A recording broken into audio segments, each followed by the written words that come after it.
Hal here with more Space Engineers.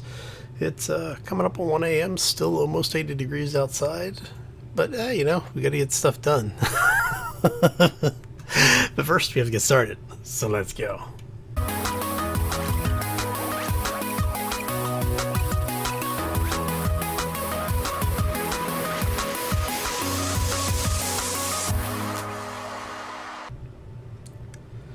So happy Friday, everybody. Hopefully you're having a fantastic day. I want to make sure we're not being attacked yet.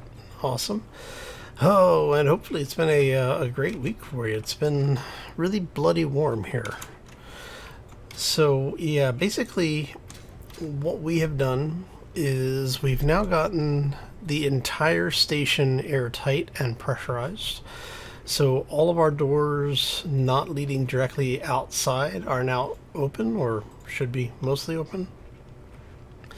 We still have a few detail pieces to do. I still need to put some lights in and get the rest of the desk stuff in. I'm probably going to do that this weekend. And then Monday we will for Monday's episode we'll probably make the world available for those who are interested. That way you can come in, see what's going on in the area around. Alright. Aha, see, everything is pressurized. Hopefully. And yeah, I have to say the view out the window has become rather impressive. In fact, let's go up here and look at the command area. And yeah, I have to say I am really liking the way this whole thing turned out. In fact, let's turn on the jetpack there. Show you the view. And now that everything has been welded up, we've gotten everything in place, and you know, we've got ships out in the shipyard.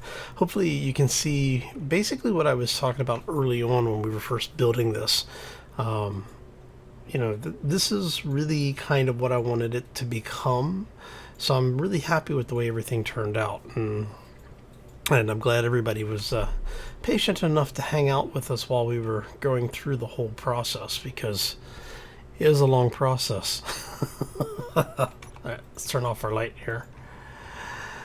So now we have the habitation view. I mean, if you were looking for a space station to live on, I think I could live on this one.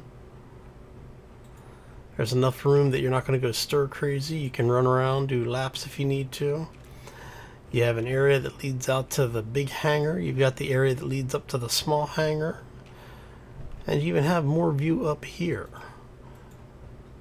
Yeah, I do think that it was a good idea with the building it into the side of the asteroid like this. It really does give you a lot of very interesting views. The old shipyard up there. We have the power generation area. I might as well turn this into a base tour, right? Okay, now through this door is actually the old airlock. Well, it is an airlock, so it's set for constant depressurization. So we're going to step in. It depressurizes constantly, and the idea behind that is that if this area up here is set to is open, basically you don't depressurize the entire base. And so we have that as basically our emergency airlock, because this area is probably the most likely to have problems for several reasons. One, it's a ridiculously large area. And as you can tell, it's outside of where the system has determined that it's a good atmospheric envelope. And we're going to do...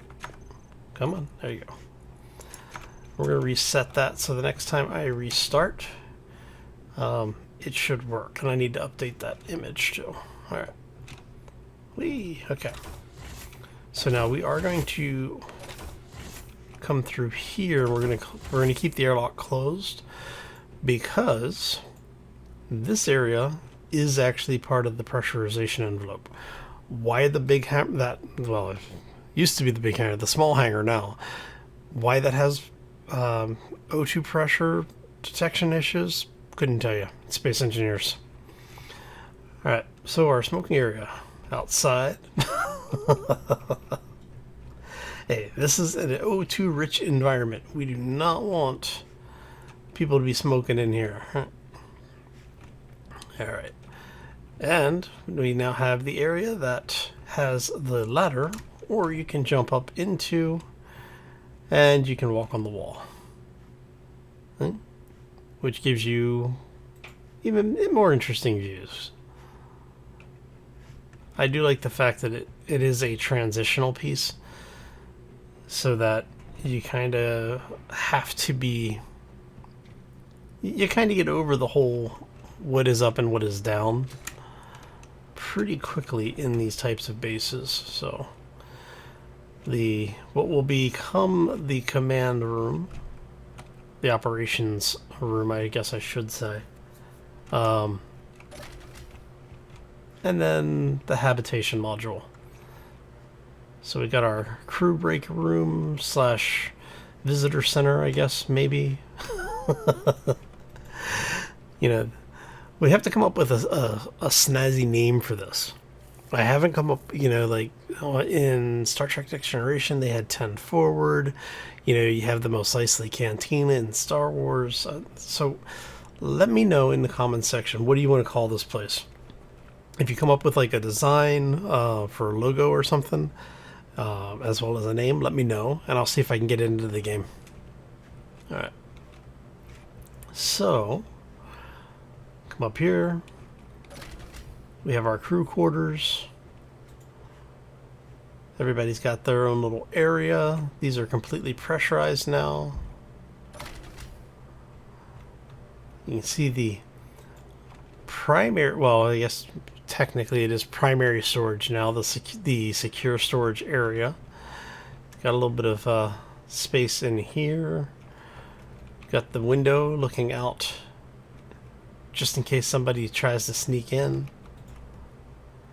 And then you have the cupola, the cupola area looking out onto the upper landing pad. And again, the idea behind this is that under normal operations, if you have a technical team coming in that's going to be stationed here, like you're doing normal staff changes, things that don't require the big shipyard, you'll be able to actually come through this way and process in. Since everybody's coming in should already be vetted, you don't need any type of security protocols or anything up here. You're just basically, you know, staff area. Alright. So let's go, yeah, let's go like this way. Drop down. And we drop in. Okay. In fact, we'll just go ahead and do the jetpack here. There we go. Alright. And now we will head back into the primary portion of the station.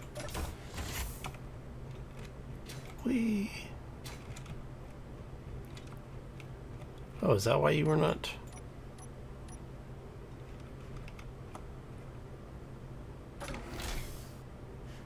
If we close that, will you pressurize?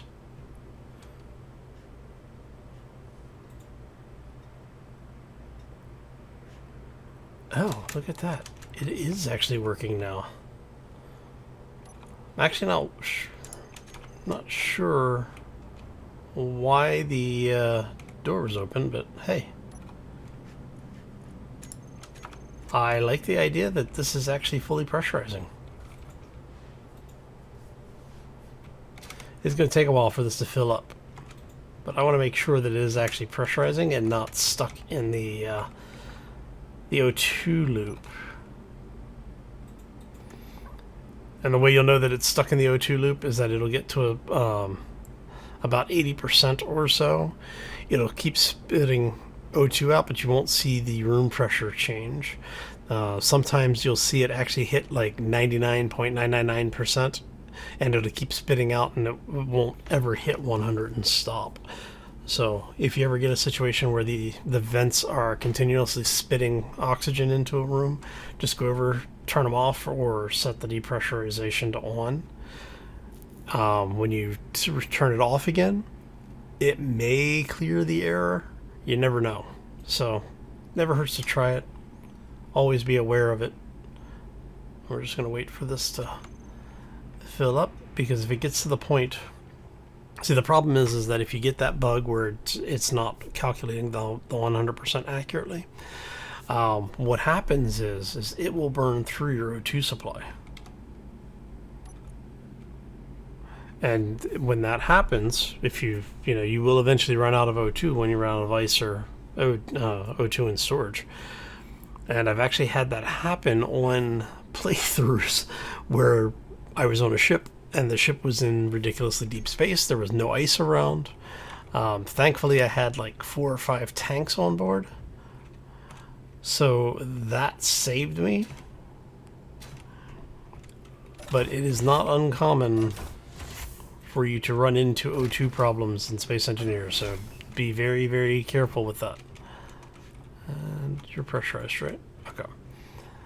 There's enough vents in here that if something's turned off, you won't necessarily notice it. Because you've got one up at the top there. We've got one in each of the rooms down here, one in the kitchen, and then one right here, or 2 over the doors. So with these things open, they can actually spit out oxygen faster than the airlock can depressurize it. All right, so heading down this way. That brings us over here to the reactor room. We have our secure med area. And remember, this area is mostly heavy armor and interior blocks, actually. There you go. So light armor there, but the back wall and the underwall here is heavy armor. So specifically because I wanted to armor this area up in case we had one of the Ork warships come in with the giant beam cannon. And then we have our reactors. We'll drop down here, the operations desk. I probably should put some light back here. And then we actually doubled up the gate. So there is now a second gate behind this one. So when I make the world available, if you want to continue building the base deeper into the asteroid, you're more than welcome to.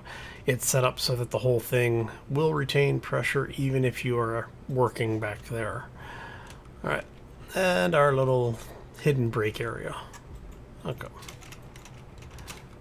So, yeah, I have to say, like I said, I'm really happy with the way this base turned out.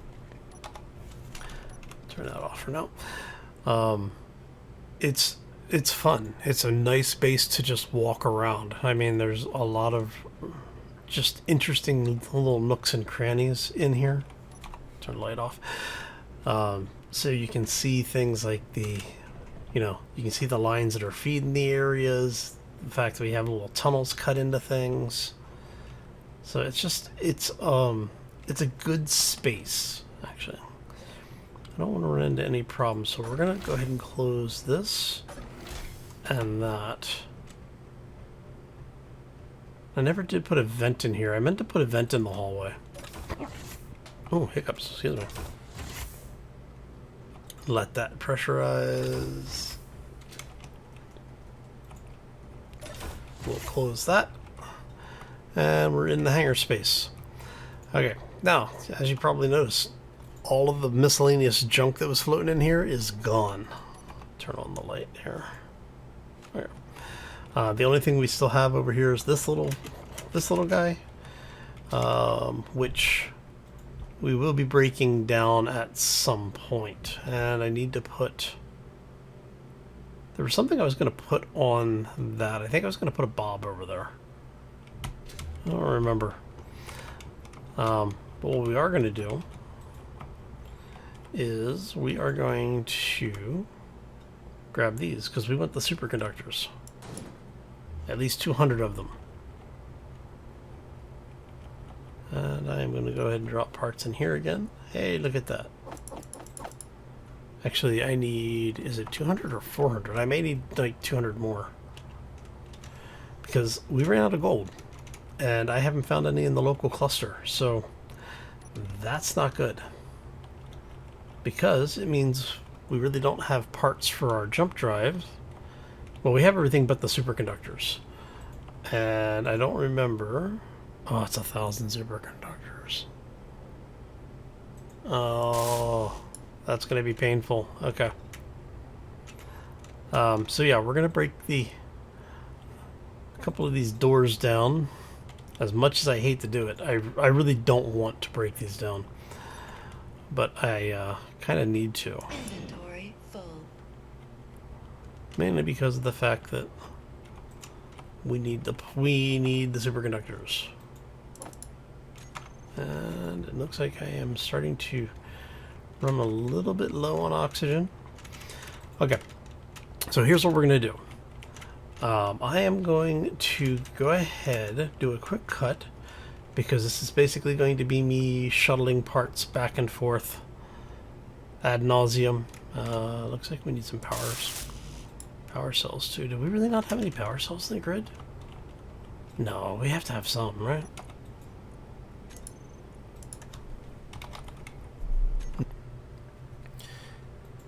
And we are back. Okay, so we have gotten those jump drives finished.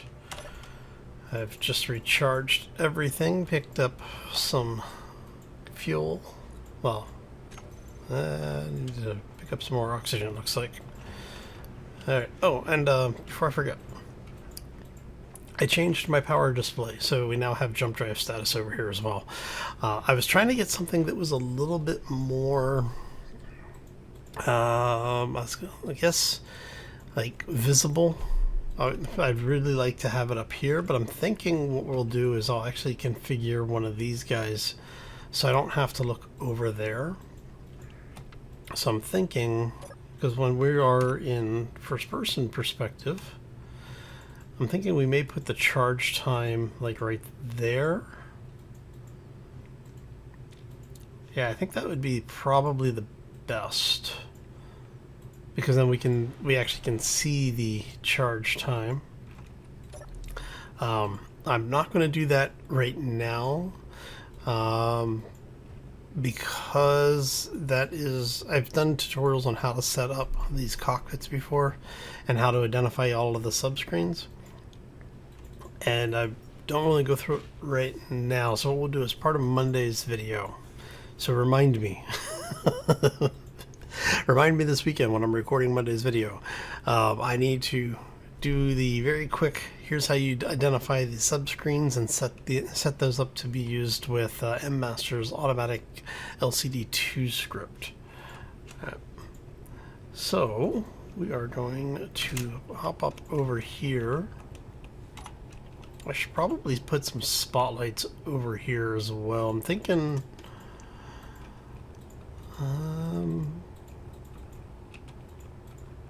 maybe we put a spotlight under there.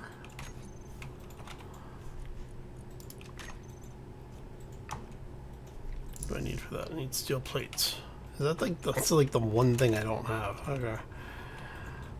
Alright, so I want to get some of this miscellaneous stuff done. I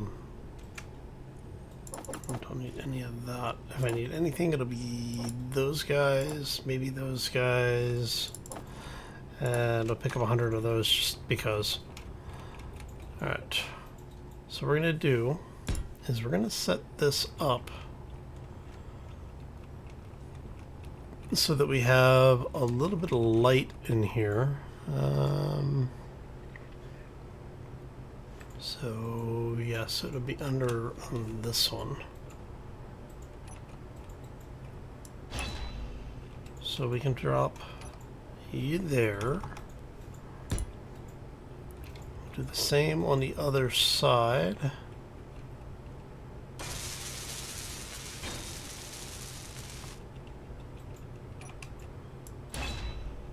Alright.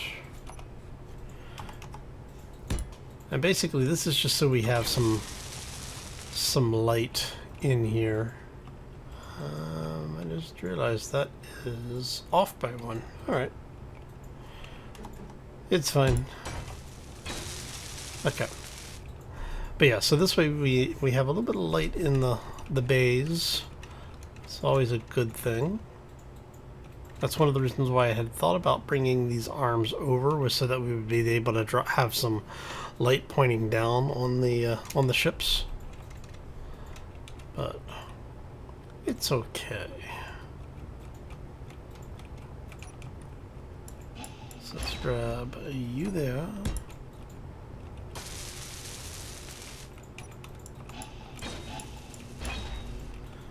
We'll place a couple more of these.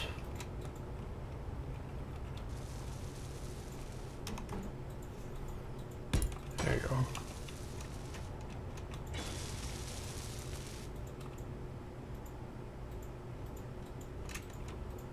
All right. And there you go. Alright, it gives us a little bit of light, and I'll probably do something with these guys where we'll have it. I don't know. Maybe we'll put a drop block in here. So this is roughly the middle. So if we do something like that, and like that, turn my light off. Yeah, gives you a little bit more light. And then what I may do is I may build a like a spotlight vehicle. I mean, it's really just, it's a cockpit with like a thruster in each direction and a couple of spotlights on it. Basically the idea for those are so you can get lighting where you actually need it. We may build a light turret. That might be interesting. Say something like over here somewhere. And then that way we can have the ability to basically put light where we need it. That'll be update. Future base update. Okay. I'll get rid of that. We don't need you anymore. At least not right this second. Alright, so if we then go... I'm thinking for these guys, we're going to keep it fairly simple. Right.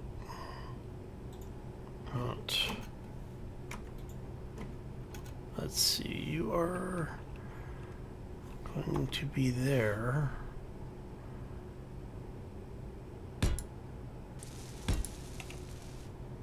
And then what I'm kind of thinking here is we do something maybe like this.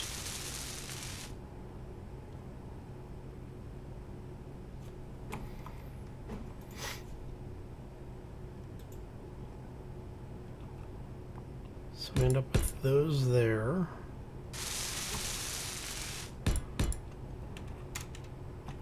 Not there. Alright, so now if we repeat this process, end up with 1, 2. You guys are going to be...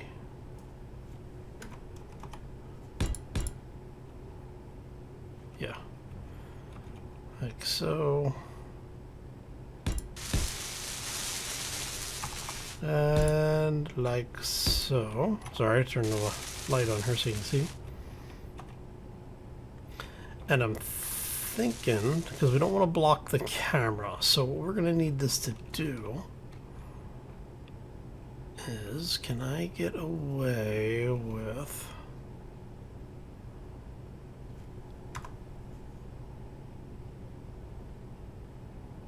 let's see, if we do that,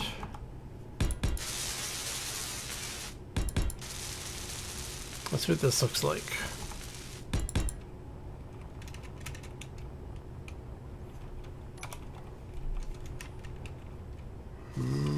not liking that. I want that to come over. I'm thinking we're going to get rid of those.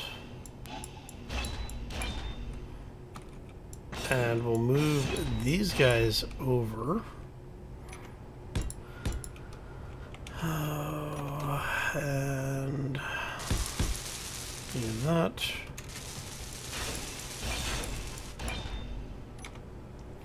Now, I will probably come back once we figure out exactly what we want to do with this, and replace this portion with heavy armor blocks.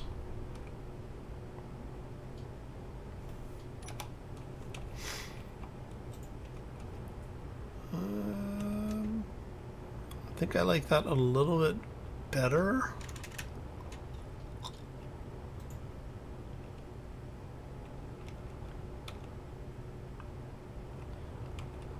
Yeah, that. And that. Okay.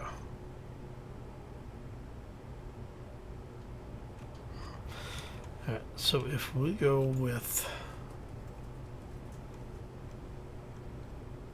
you, and with like that,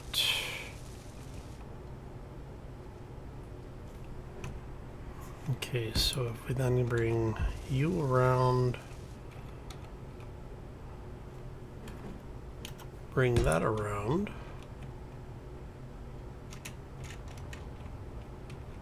and that means we can actually do that there, not there. Gives us a little bit more definition on the engine nacelles. Let's get rid of the UI here for a second.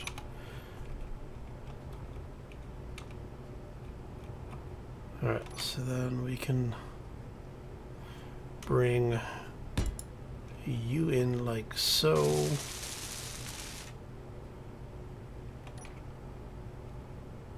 If we then bring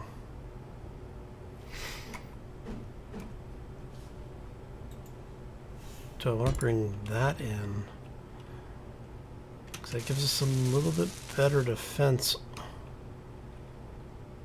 and we can do something like that maybe. I'm thinking we may have found what we're looking for here. All right.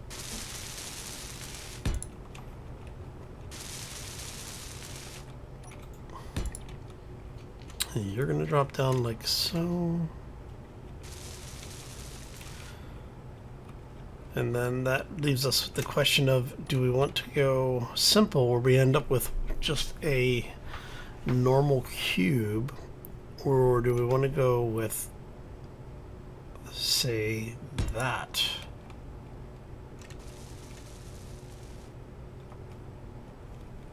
Let's see how that looks.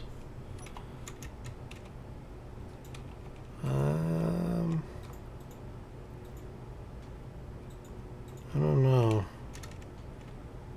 I've definitely got mixed feelings on that.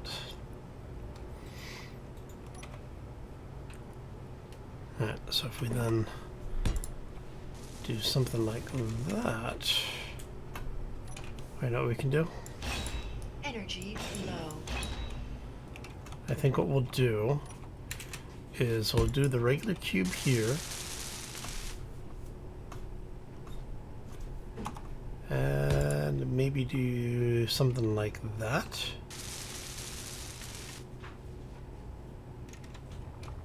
That could look pretty good, right? Alright, and then that gives us those. So if we then do 1, 2, and 3, and what we can do now is we can strap in here. I don't know if I want to run just regular cubes down here though.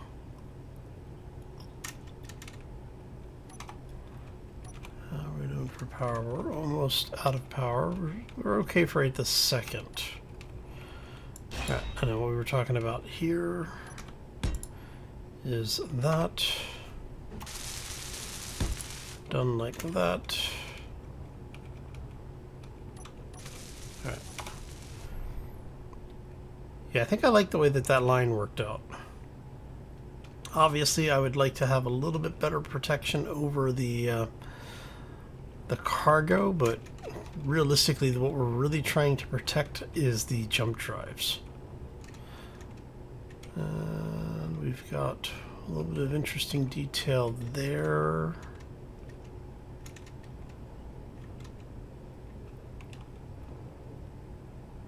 And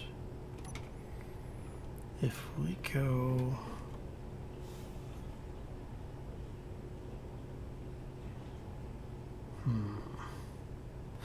see, I'm kind of torn because I'd like for that ring to stay visible. You know what would have been good is if the charge indicators were on the top and bottom and not on the side.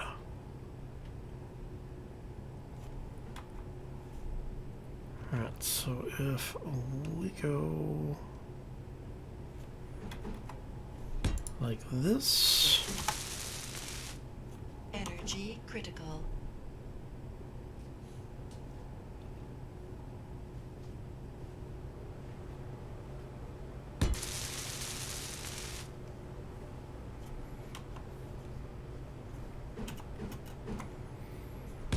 Like that maybe. And then we can get away with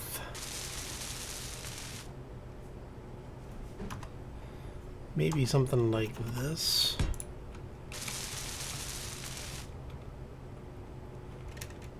And so that way you get the illusion of the jump drive basically being like a clamp in. So we'll do the same on the other side. You're going to be like so, like so.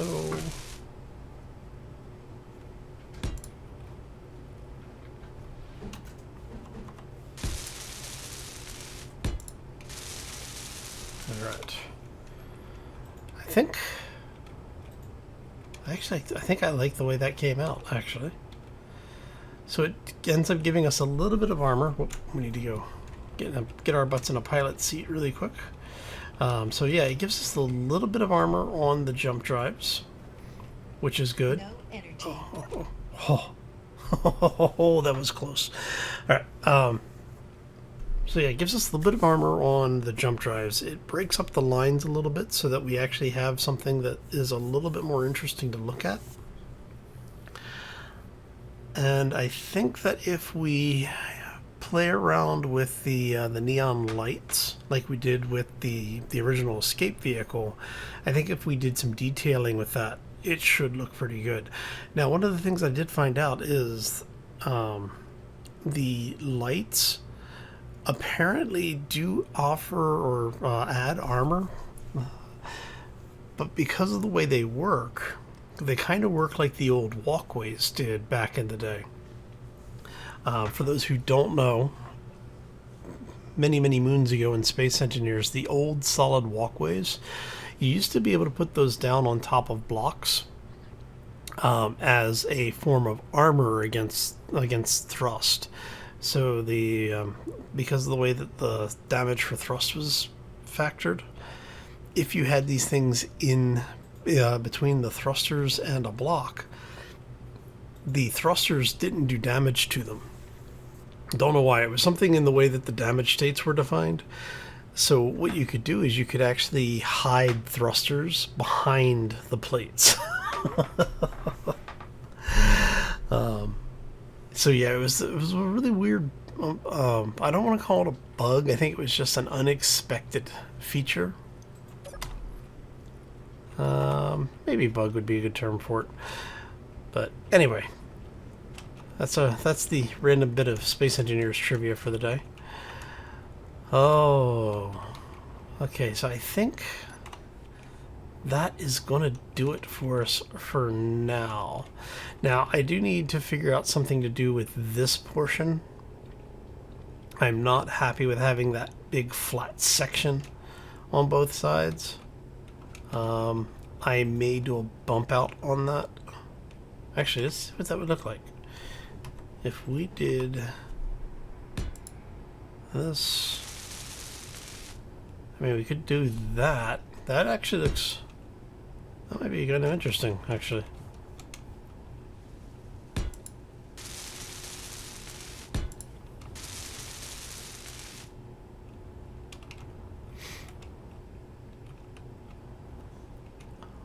I think I like that, actually.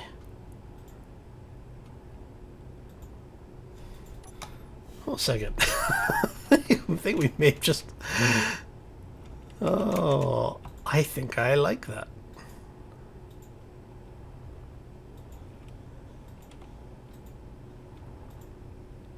Huh. I didn't think I was gonna like that way that worked, but... Alright, homework for y'all. Throw it down in the section. Let me know. What do you think? Think we need to do any more armoring on this thing, or do you think we're good to go and now it's just pimping the ride out a little bit? Okay, on that note, I'm going to get out of here. I hope you all have a fantastic day. Enjoy your weekend. And if you enjoyed the episode, make sure you hit that like button if you're new to the channel. Haven't done so already. I want to just do something nice for me on this lovely Friday. Hopefully it'll be cooler than the Thursday was. Universe hates me. Be sure to hit that subscribe. If you want to be kept up to date, potentially get spammed by YouTube, be sure to click the notification icon. It's a little bell thing that shows up when you click the after you've clicked subscribe. And yeah, we're gonna get out of here. Once again, hope everyone has a fantastic day. Had a lot of fun hanging out with you. Hope to see you back here on Monday for more Space Engineers. As always, folks, take care and be safe out there, everybody. Okay, so... yeah, I think I actually like that chunky build to it. And we have jump drives. That's always a good thing.